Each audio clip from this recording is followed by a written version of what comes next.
Everyone, welcome back to our series MCQ03 unit number 6 पर आज हम पहुंच चुके हैं। क्या करने वाले हैं? प्रोसेसिंग ऑफ डाटा क्या होता है। हमने फर्स्ट लेक्चर के अंदर डिस्कस किया था कि जब हम रिसर्च करते हैं, जस्ट अ सेकेंड, जब हम बिजनेस रिसर्च करते हैं हमें डाटा की रिक्वायरमेंट होती है, राइट। हम उस डाटा को हमने कलेक्ट किया था। यूनिट नंबर 3 के अंदर हमने सब इसके अंदर सारा डिस्कस किया था कि हम डाटा को कहाँ से कलेक्ट कर सकते हैं। वैसे हमारे मेन सोर्सेज कौन से थे? प्राइमरी सोर्सेज थे और हमारे पास सेकेंडरी सोर्सेज था, राइट। अच्छा, मैंने कहा अब मैंने डाटा कलेक्ट तो कर लिया है, अब फाइनली आ जाता है उस डाटा कलेक्ट वे को प्रॉपरली अरेंज करना, कि मैं कैसे अरेंज कर रही हूँ कि सामने वाले को इजिली समझ में आ जाए। फॉर एग्जाम्पल मान लीजिए मैंने लिखा यहाँ पर, एक second, just a second, okay, मैंने यहाँ पे लिखा मेरी क्लास के अंदर 30 बच्चे हैं और उनके पास 5 सब्जेक्ट हैं, ठीक है। मैंने क्या किया, यहाँ पर मैंने नंबर्स काफ़ी सारे लिख दिए। मान लीजिए 22 लिख दिया, 23 लिख दिया, 24 लिख दिया, किसी के 26 आए हैं, किसी के 27 आए हैं, किसी के 8 आए हैं, किसी के 9 आए हैं, किसी के 18 आए हैं। मतलब ऐसे काफ़ी सारा डाटा है और 5 सब्जेक्ट का मिक्स है। अब यहाँ पे डाटा कलेक्ट तो कर लिया है, इट्स ओके, बट डाटा को कलेक्ट करना इतना ही काम नहीं होता। डाटा को इस तरीके से रिप्रेजेंट करना कि सामने वाले को ईजिली समझ में आ जाए। भाई अब मेरे को क्या पता भाई किस बच्चे के इंग्लिश में नंबर कितने आए हैं, किस बच्चे के हिंदी में इतने नंबर आए हैं, किस बच्चे के मेरे पास इंग्लिश में क्या बोलते हैं इसको, इकोनॉमिक्स में इतने नंबर आए हैं, किस बच्चे के बिजनेस में इतने नंबर आए हैं, किस बच्चे के अकाउंट्स में इतने नंबर आए हैं। मुझे तो नहीं पता चलेगा। तो मेरे पास ये परफॉर्मा है, मेरे पास ये चीज़ें हैं कि मैं इन चीज़ों को अच्छे तरीके से रिप्रेजेंट करूँ, राइट। अच्छा, रिप्रेजेंट करने से पहले मेरी ये रिस्पॉन्सिबिलिटी बनती है कि मैं इस डाटा के अंदर जितनी भी कमियां हैं, जितनी भी कमी है, उन कमियों को मैं रिमूव करूं। मिसकी मिस्टेक हो गया, एरर हो गया, इनएक्यूरेट हो गया, या फिर मैं कहूँ कि इनकम्प्लीटेड है, उसको कंप्लीट करके दूं, है ना। तो इस चैप्टर के अंदर हम यही डिस्कस करने वाले हैं। प्रोसेसिंग ऑफ द डाटा का मतलब क्या है? डाटा के ऊपर प्रोसेसिंग हो रही है कि हम उसको एग्जैक्ट बढ़िया तरीके से हम कैसे रिप्रेजेंट कर सकते हैं। ध्यान से सुनना, अगर आपको ये स्लाइड जो अभी मैं समझाना स्टार्ट करूँ वो समझ में आएगा तो इसके नीचे जितनी भी चीज़ें लिखी वो आपको इसलिए समझ में आ जाएगी। एडिटिंग का मतलब क्या होता है कि जितनी भी आपके पास जो मिस्टेक मैंने आपको बताई, ठीक है, एरर्स जो मैं बोल सकती हूँ, एरर जितनी भी है, या फिर मैं कहूँ कि डाटा आपका इनकम्प्लीट है। क्या है? डाटा आपका इनकम्प्लीट है। तो इस सिनारियो के केस में हमें अपने डाटा के अंदर क्या करना पड़ेगा? एडिट करना पड़ेगा। क्या करना पड़ेगा? एडिट करना पड़ेगा, ठीक है। एडिट का मतलब क्या है? इन सभी एरर्स, मिस्टेक, इनकम्प्लीटनेस को हमें कंप्लीट करके हम हमारे डाटा को पूरा से पूरा कंप्लीट में कन्वर्ट करना होगा, विदाउट एरर कन्वर्ट करना होगा, राइट। तो उसे बोलते हैं एडिटिंग, ठीक है। फिर उसके बाद मेरे पास क्वेश्चन आ जाता है कि एडिटिंग करने के बाद मेरे पास वो डाटा तो इकट्ठा हो गया, इट्स ओके। देन उसके बाद मैं उसको इस सेंस में कन्वर्ट करूंगी कि सामने वाले को समझ में आ जाए। अब मुझे पता है कि भाई मेरी ऑडियंस कैसी है। अब एमकॉम के बच्चे हैं तो थोड़ा सा मेरा पढ़ाने का तरीका थोड़ा सा अलग होगा। अगर मेरे पास बीकॉम क्लास के बच्चे होते, प्लस 2 क्लास के बच्चे होते, तो मैं थोड़ा सा और बच्चों की तरह समझाती।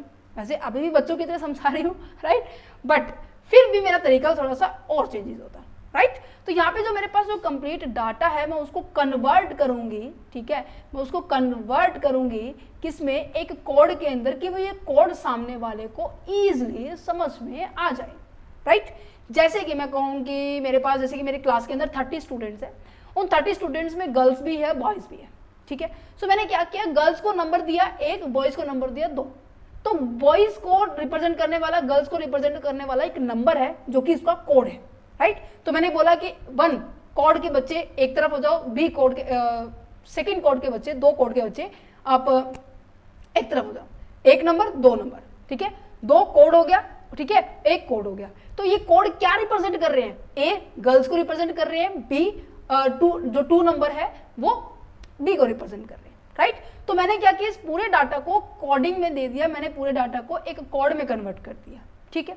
देन उसके बाद मैंने पूरे डाटा को कोड में तो कन्वर्ट कर दिया, ठीक है। उसके बाद मैंने क्या किया, लड़कियों के नाम सबके यहाँ पे रख दिए और लड़कों के नाम मैंने सबके यहाँ पे लिख दिए। मैम मैंने कैसे किया? सबसे पहले तो मैंने क्या किया, डाटा के अंदर एडिटिंग की, कुछ मिस्टेक है, गलती है, उनको सबसे करेक्ट किया कि 30 स्टूडेंट्स है, बट मैंने देखा कि यहाँ पे 33 स्टूडेंट्स का डाटा लिखा हुआ है, ठीक है। 5 सब्जेक्ट है तो मैंने वहाँ पे 4 सब्जेक्ट का डाटा लिया हुआ था, तो मैंने उसको 5 किया। तो मैं इसकी एरर को किया, फिर उसके बाद कोडिंग में कन्वर्ट किया कि एक रो, जो कहते हैं ना कि ये रो वाली जो है यहाँ पे गर्ल्स बैठेंगे, ये रो इधर बॉयज बैठे हैं, ठीक है। तो मैंने यहाँ पे कर दिया, ठीक है। उसके बाद मैंने क्या किया, इनके सिमिलैरिटी के बेस पे मैंने क्या किया, रो बना दी, मैंने बनाई है। तो मैंने क्या किया, इस ग्रुप को 30 बच्चों को मैंने 2 पार्ट्स में डिवाइड कर दिया, गर्ल्स और बॉयज के बेस में, ठीक है। गर्ल्स को और बॉयज के बेसिस पे मैंने इनको 2 पार्ट्स में डिवाइड कर दिया। उसे बोलते हैं क्लासिफिकेशन, मीन्स कि सिमिलर नेचर को लेकर।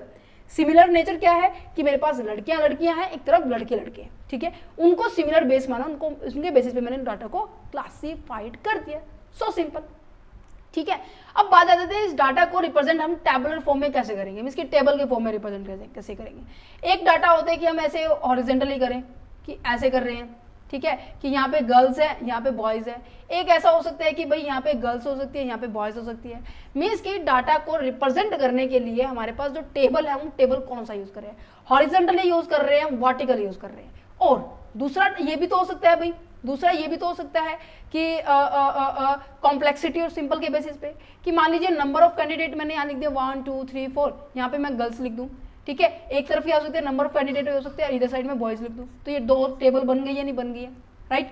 अच्छा, मैं इन दोनों को कंबाइन करके भी शो कर सकती हूँ। कैसे मैम, कि नंबर ऑफ कैंडिडेट यहाँ पे 1 2 3 4 है, यहाँ पे मैं गर्ल्स लिख दूँ, यहाँ पे मैं बॉयज लिख दूँ, इन दोनों को साथ में रिप्रेजेंट कर दूँ।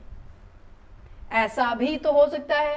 कहने का मतलब अब आपको पूरे चैप्टर समझ में आ गया होगा कि पूरा चैप्टर कहना क्या जा रहा है। अब इन डेप्थ में चले, क्या कह रहे हैं, चलो भाई इस चैप्टर के अंदर यही चीज डिस्कस करने वाले हैं, एडिटिंग क्या होता है अकॉर्डिंग इसके कंप्लीट कंसेप्ट को। यूनिट नंबर 3 के अंदर मैंने क्या डिस्कस किया था कि डाटा को हम कैसे कलेक्ट करेंगे, ठीक है। डाटा कलेक्ट करना सफिशिएंट नहीं है, उसको यूज भी तो करना होगा। यूज तभी होगा ना जब वो सिस्टमैटिक वे में होगा, एक रेलिवेंट मीनिंगफुल इंफॉर्मेशन प्रेजेंट करके देगा।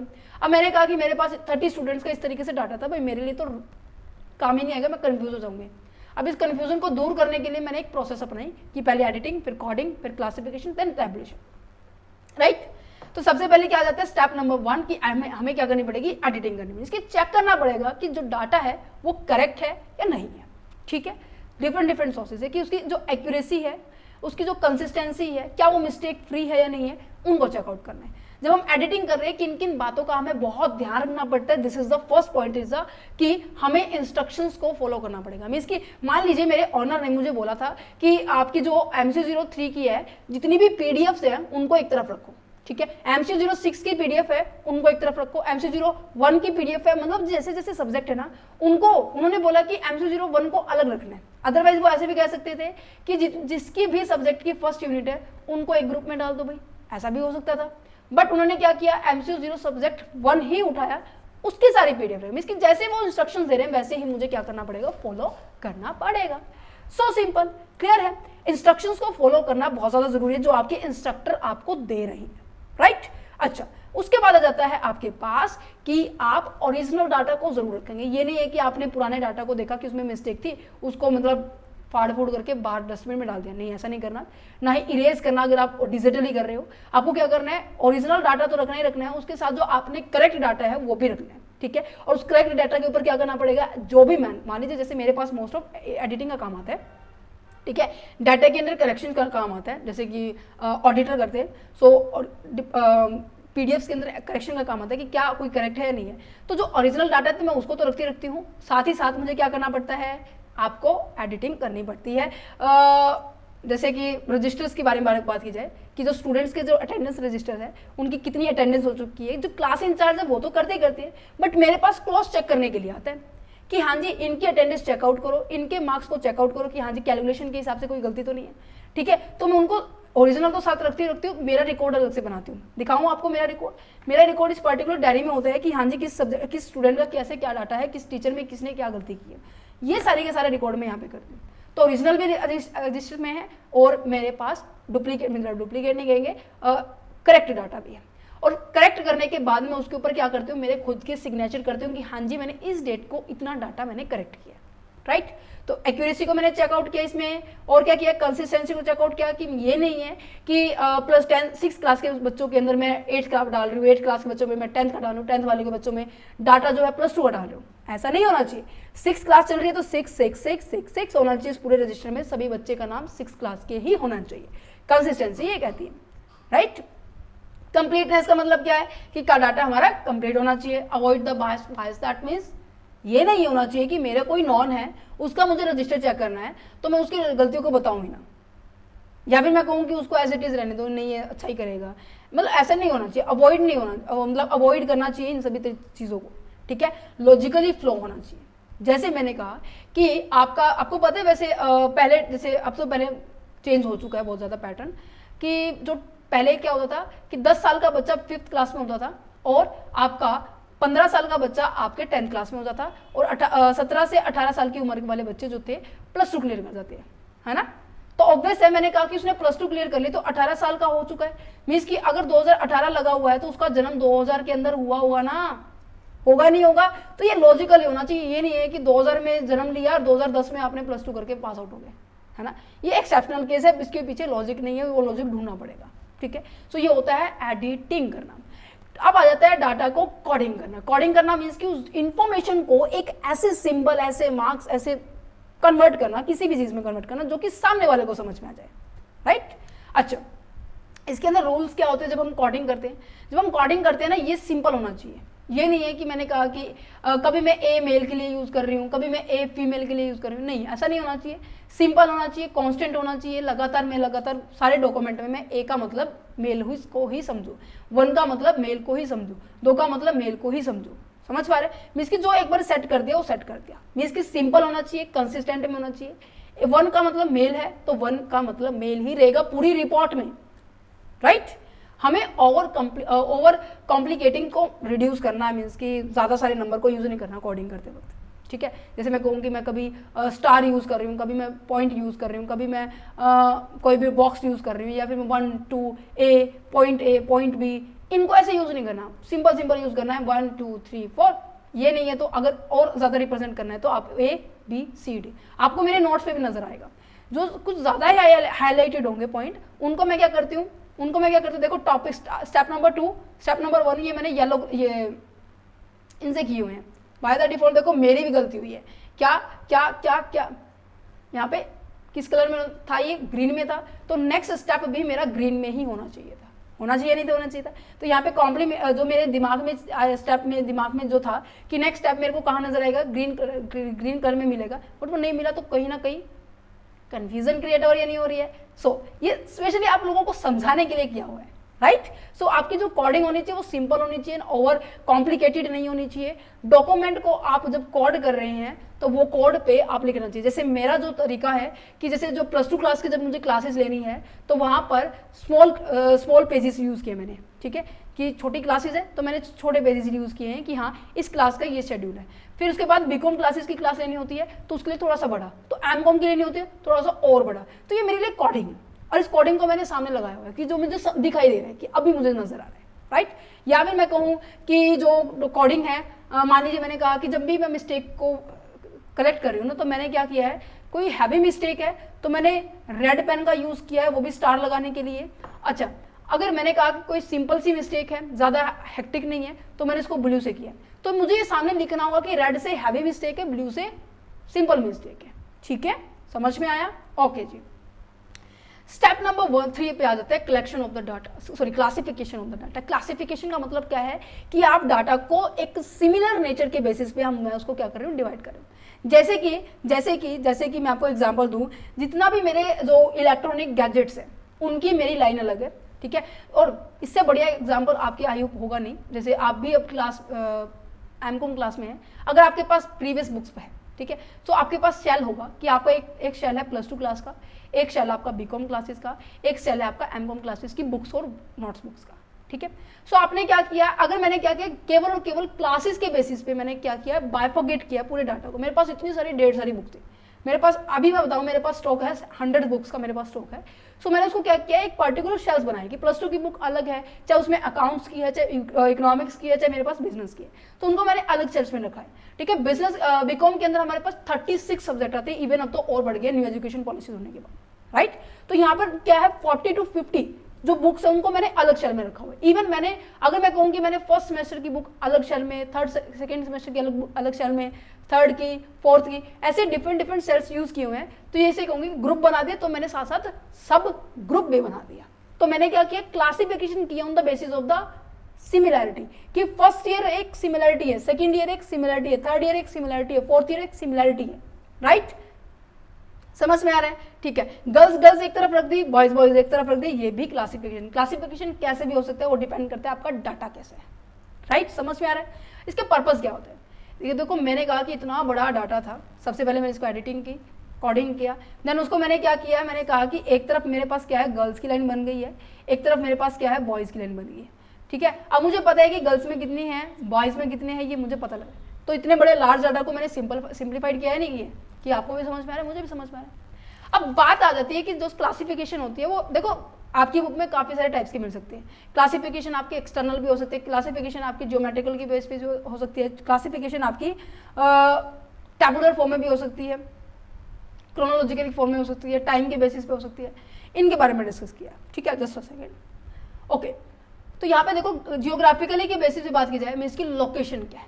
जैसे मैं कहूँ कि मैंने भारत के 4 डायरेक्शंस है, नॉर्थ है, साउथ है, ईस्ट है, वेस्ट है, राइट है या नहीं। अच्छा, तो यहाँ पे क्या है, ये जोनल के बेसिस पे, ये एरिया के बेसिस पे डिवाइड कर दिया, ये क्लासिफिकेशन ही तो है। टाइम के बेसिस पे कर रही हूँ, मैंने कहा कि जितने भी बच्चे 2000 के अंदर जिन्होंने बर्थ लिया उनका डेट ऑफ उनकी इन्फॉर्मेशन यहाँ है, जिन भी बच्चों ने यहाँ पर 2001 में बर्थ लिया तो उनकी डिटेल यहाँ है। तो ये हो गया टाइम के बेसिस पे, सिंपल है। ऐसे भी हो सकता है बिजनेस के अंदर कि आपने 2020 के अंदर कितना प्रॉफिट जनरेट किया, 2021 के अंदर कितना प्रॉफिट जनरेट किया, सिंपल है।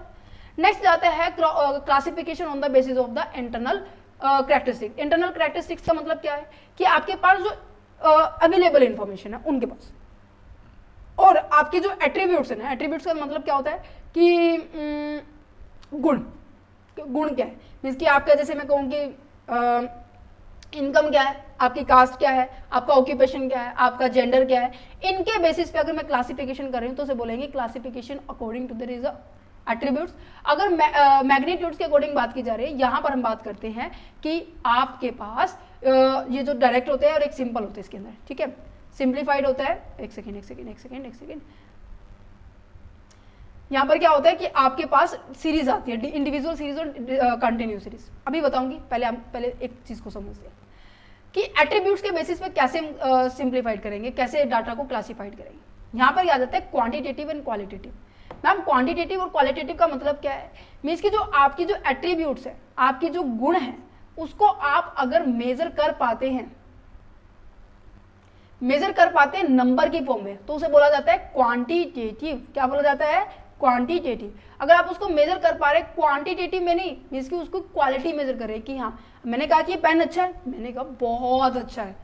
अब ये बहुत अच्छा का मतलब क्या है, मैंने कहा कि इस पेन को रेट दो, कितना रेट दे सकते हो 5 में से, मैंने कहा कि मैं इसमें को 4 रेट दूंगी, तो 4 हो गया क्वांटिटेटिव। अगर मैंने कहा कि बहुत कम, एवरेज, तो ये हो गया क्वालिटेटिव। समझ में आया नहीं आया? ओके जी। क्वालिटेटिव एंड क्वांटिटेटिव के बारे में बात की जाए तो data is a group based on the qualitative और the attributes that can not be measure that but describe. इसको डिस्क्राइब किया जा सकता है, इसको मेजर नहीं किया जा सकता, ठीक है। बट क्वांटिटेटिव के अंदर न्यूमेरिकल वैल्यू होती है, उसको ईजिली से हम कंपेयर कर सकते हैं, राइट। ओके, अच्छा, अब आ जाते हैं कि अगर मैं इनको मतलब कि जो डाटा है ना आपका, जो क्वालिटेटिव है, क्वांटिटेटिव है, अगर मैं उसको सिंपल क्लासिफिकेशन कर रही हूँ, मीन्स की केवल एक फॉर्म है। क्या?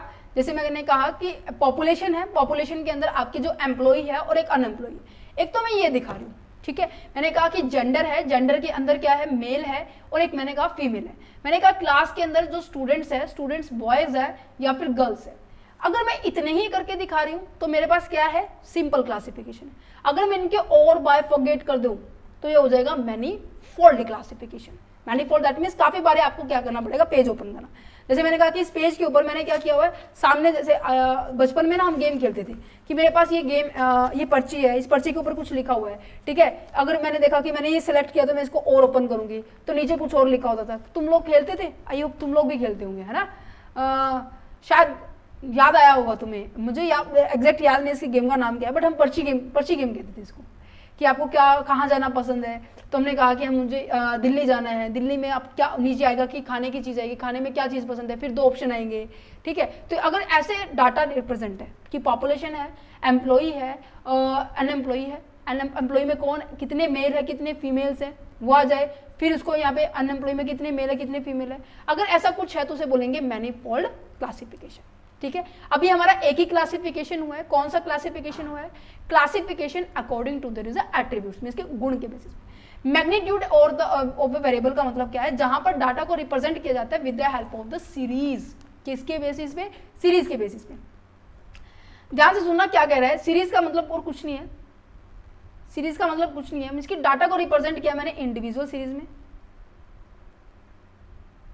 ये आपके ना नेक्स्ट चैप्टर जो हम सेंट्रल टेंडेंसी वाला करेंगे ना 8 चैप्टर 7 चैप्टर की पीडीएफ मिल जाएगी, ग्राफिकल रिप्रेजेंटेशन बताना है कि कैसे डाटा को ग्राफ में रिप्रेजेंट करते हैं, ठीक है। बट 8 चैप्टर में ये बहुत ज्यादा इंपॉर्टेंट होने वाला है, क्या कि आपके पास इंडिविजुअल सीरीज होती है, एक आपके पास डिस्क्रीट सीरीज होती है और एक आपके पास कॉन्टिन्यूअस सीरीज होती है, राइट। इंडिविजुअल सीरीज का मतलब होता है जहां पर only and only one variable होता है। डिस्क्रीट सीरीज होती है जहां पर आपके पास वेरिएबल शो होता है, वेरिएबल शो होते हैं, बट साथ में एक फ्रीक्वेंसी भी होती है। शुरू को बताती हूं, यहां पे क्या होती है, आपकी रेंज होती है, रेंज को हम क्या बोलते हैं, क्लास इंटरवल भी कहते हैं, और साथ ही साथ आपको फ्रीक्वेंसी भी दी मिलेगी। ध्यान से सुनो, इंडिविजुअल सीरीज में क्या होगा कि आपको क्या बोला है, 3 नंबर आए, 5 नंबर आए, 6 नंबर आए, 7 नंबर आए, 8 नंबर आए। इसकी जब एक लाइन के अंदर आपको इंफॉर्मेशन दे दी 3, 5, 6, 7, 8, बस दैट्स इट। अगर मैं ये कहूँ कि 3 नंबर आए, 5 नंबर आए, 6 नंबर आए, 7 नंबर आए, 8 नंबर आए, अच्छा मैंने कहा कि मेरी क्लास में 30 बच्चे हैं, मैंने कहा कि 3 नंबर ना 4 बच्चों के आए हैं, तो ये होगा फ्रीक्वेंसी में इसकी 3 नंबर कितनी बार रिपीट हुआ बेटा, 4 बार रिपीट हुआ। तो जो रिपीट हो रहा है वो कौन है, 3 है, कितनी बार रिपीट हो रहा है वो कौन है, 4 है, राइट। कि 3 नंबर कितनी बार रिपीट हो रहा है उसे बोला जाता है फ्रीक्वेंसी, कि कोई चीज कितनी बार रिपीट हो रही है। मैंने कहा कि 5 मेरा 2 बार रिपीट हो रहा है, 6 मेरा 8 बार रिपीट हो रहा है, 7 मेरा 10 बार रिपीट हो रहा है, 8 मेरा 24 बार रिपीट हो रहा है। तो हम इसकी 24 बच्चों के कितने नंबर आए हैं, 8 नंबर आए हैं, राइट। अच्छा यहां पर नेक्स्ट आ जाता है continuous series. Continuous that means चलता रहना, मींस कि इस पॉइंट को मैं क्या कर दूं, कन्वर्ट कर दूं एक रेंज में। मान लीजिए मैंने कहा कि मैंने 10 नंबर का टेस्ट लिया, उस 10 नंबर को मैंने क्या किया, 0 से 2 की रेंज बना दी, 2 से 4 की रेंज बना दी, 4 से 6 की रेंज बना दी, 6 से 8 की रेंज बना दी, 8 से 10 की रेंज बना दी। मैम ऐसा क्यों किया, अब यहाँ पर देखो बेटे, यहाँ पर देखो, नोट करने की बात है, इन दोनों के बीच में कितना डिफरेंस है, 2 का डिफरेंस है, इन दोनों के बीच में कितना डिफरेंस है, 1 का डिफरेंस है, यहाँ पे भी 1 का, इनका 1 का है या नहीं है। तो यहाँ पर जब डिफरेंस सेम ना होने के कारण नेक्स्ट कंसेप्ट आया है कि हाँ जी इनके बीच में जो गैप होना चाहिए ना, जिसको हम आई से डिनोट करते हैं, वो क्या होना चाहिए, सेम होना चाहिए, ठीक है। तो ये होता है आपका एक सेकेंड कहाँ गया भाई, magnitude of the variables, means कि आप क्लासिफाइड कर रहे हो on the basis of the discrete series, individual series and continuous series के बारे में।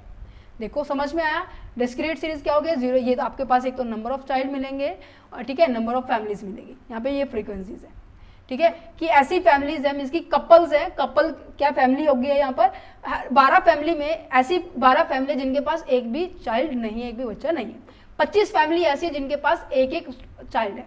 20 फैमिली ऐसी है जिनके पास क्या है, 2 चाइल्ड है, ठीक है। 7 फैमिली ऐसी है जिनके पास क्या है, 3 बच्चे उनके घर, ठीक है। 3 फैमिली ऐसी है जिनके पास 4 चिल्ड्रंस है, 1 फैमिली ऐसी है जिनके पास 1 चिल्ड्रंस है। मीन्स कि यहाँ पर नंबर ऑफ फैमिली यहाँ पे बता रहे हैं और उनकी फैमिली में कितने ऐसे बच्चे हैं, ठीक है, समझ पा रहे हैं। जैसे हम कहते हैं ना कि हमारे चाचा ताऊ के अंदर क्या है कि हम तो भाई 3 भाई बहन है, चाचा ताऊ में भी 3 भाई बहन है, और एक चाचा है जिनके पास 2 भाई बहन है, समझ पा रहे हैं। तो यहाँ पे क्या समझ में आया कि 2 फैमिली ऐसी है जिनके पास 3 बच्चे हैं, 1 फैमिली ऐसी है जिनके पास 2 बच्चे, तो दैट्स इट।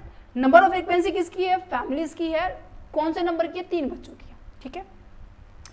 अच्छा फ्रीक्वेंसी डिस्ट्रीब्यूशन आपने बचपन में किया होगा कि हाँ ये देखो 3 2 2 2, इनको ये कितनी बार रिपीट हो रहा है, कहने का मतलब ये है कि मैं इसको डिनोट कर दूं 1 2 3 4 5 से, देन इसको देखूंगी कि 3 कितनी बार है, 3 1 3 2 3 4 5 6 7 8 9 10 11 12 13 बार 3 आ रहा है। तो मैंने क्या किया, 3 को 13, अच्छा मेरी काउंटिंग में गलती होगी क्या, काउंटिंग, अच्छा 13 के बाद 14 और 14 के बाद और कहाँ नजर आ रहा है, कहीं तो कहीं एक रह गया भाई, ठीक है। तो मतलब यहाँ पे नंबर काउंट करने हैं, मैंने यहाँ पे क्या किया 0 1 2 3 4 5 4 लिख लिया, ठीक है। उसके बाद जैसे जैसे नंबर आते जाएंगे 1 2 3 4 आते हुए 5th आपका ये होगा, ठीक है। तो फ्रीक्वेंसी डिस्ट्रीब्यूशन कुछ ऐसे होते हैं, ठीक है।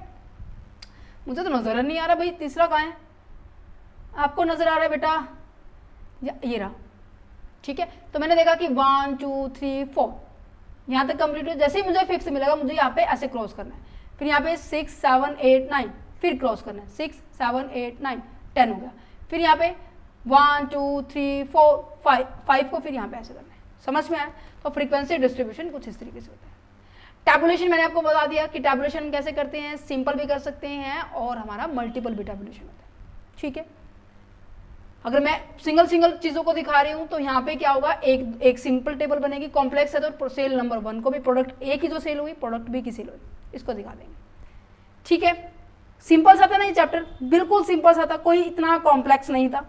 अच्छा, अब हम बात कर लेते हैं कि एक गुड स्टैटिस्टिकल टूल की, एक गुड स्टैटिस्टिकल टेबल की हमें रिक्वायरमेंट क्या होती है। सबसे पहली बात है कि जो डाटा मैंने जो अरेंज कर रखा है, जो डाटा मैंने कलेक्ट किया हुआ है, वो डाटा क्या होना चाहिए, वो डाटा क्या होना चाहिए, वो इजी टू अंडरस्टैंड होना चाहिए, नेक्स्ट पर्सन के सामने क्लैरिफाई होना चाहिए, हर चीज आपके पास एक ऑर्डर में होनी चाहिए, एक लॉजिक होना चाहिए, एरर फ्री होना चाहिए, जो आपकी जो कंसिस्टेंसी है, ठीक है, वो same as it is relevant data ही आपको यूज करना है। ये नहीं है कि आप क्या कर रहे हो, 6 का डाटा आप 8th में डाल रहे हो, 8th का डाटा आप 7th में डाल रहे हो। ठीक है, प्रॉपर टाइटल के ऊपर हेडिंग होनी चाहिए। अब देखो, मैं अगर ये ना लिखती टेबल ए की सेल है, क्या मुझे पता चलता कि ये जो 20,000 40,000 50,000 क्या दे रखा है, नहीं पता था। तो प्रॉपर टाइटल होना चाहिए, क्या दिखा रहे हो वो प्रॉपर लिखा होना चाहिए। अगर इवन इन केस एडजस्टमेंट की रिक्वायरमेंट है, एडजस्टमेंट दैट मीन्स मुझे ये बताना है कि नहीं अब की बार एरर में मुझे दिखाना है कि ये 40,000 ना होकर ये क्या है 42,000 है, तो मैं इस 42,000 को नोट्स टू अकाउंट में भी दिखा सकती हूँ, नीचे एडजस्टमेंट करके दिखा सकती हूँ कि हाँ सेल ए के अंदर क्या हुआ है, शाम को हमारे पास आया है, सो हमने इसको चेंज कर सकते हैं। ठीक है, एक्यूरेसी है। फुट नोट का मतलब आगे समझ में, नीचे एक्सप्लेनेशन देना। ठीक है, सब टाइटल भी हो सकता है, जैसे क्या हो सकता है यहाँ पे, जैसे मैंने कहा सेल ईयर। ठीक है, ईयर के अंदर क्या होगा, 2010 से लेकर मैंने 2020 तक लिया, बट सेल के अंदर क्या किया है, 2 प्रोडक्ट थे तो ए भी ले लिया, 3 प्रोडक्ट थे तो यहाँ पे सी भी ले लिया, तो ये होता है सब टाइटल होना। ठीक है, आया समझ में? This is the example of the good representation. मैंने यहाँ किया है, ईयर भी लिया, टोटल लिया कि हाँ प्रोडक्ट ए के अंदर कितनी सेल हुई है, प्रोडक्ट बी के अंदर कितनी सेल हुई है, प्रोडक्ट सी के अंदर कितनी सेल हुई है। Is it clear? ये पूरे चैप्टर की समरी है, पूरा इजी फॉर्म में। एडिटिंग का मतलब मैंने क्या बताया, मिस्टेक को रेक्टिफाई करना। कोडिंग का मतलब क्या है, कोई आप नंबर दे रहे हैं उनको, कोई एक कोड दे रहे हैं। क्लासिफिकेशन का मतलब कि सिमिलैरिटी के बेसिस पे आप उनका ग्रुप बना रहे हैं। टैबुलेशन का मतलब क्या है कि उसको रिप्रेजेंट कर रहे हैं टेबल के थ्रू, राइट। सो चलो, आपका चैप्टर हो गया फिनिश, और आपका जो 8th चैप्टर है ना बहुत ज्यादा इंपॉर्टेंट है। यहाँ से प्रैक्टिकल क्वेश्चन आपका 100% आता ही आता है। मिनिमम और मीडियम निकालेंगे। थोड़ा सा ये जो लेक्चर होगा 8th यूनिट का वो लेंथी हो सकता है, 1-1.5 घंटे का हो सकता है, बट हाँ सारी के सारे टॉपिक इसके अंदर डिस्कस किए जाएंगे, जैसे कि आपका ये हो गया। ठीक है, प्रीवियस ईयर क्वेश्चंस जो आए हैं उनको भी डिस्कस किया जाएगा। ओके, सो चलो, अगर आपको ये पीडीएफ लेनी है यूनिट नंबर 6 की तो आप ले सकते हैं। ₹9 आपको इसके लिए पे करना होगा। टीम का नंबर डिस्क्रिप्शन में है, तो डिस्क्रिप्शन में जाकर टीम का नंबर लीजिए और इन पीडीएफ को एक्सेस करने के लिए आप इनका स्टेप उठा सकते हैं, राइट। ओके जी।